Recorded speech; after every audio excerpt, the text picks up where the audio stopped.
सा वही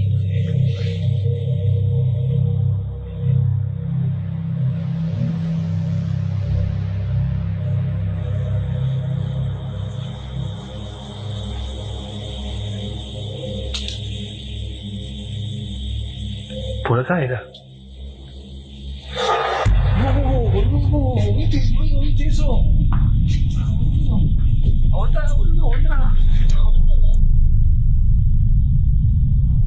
ছবিটা একটা খালি শ্রেণীকক্ষের দেখা যায়।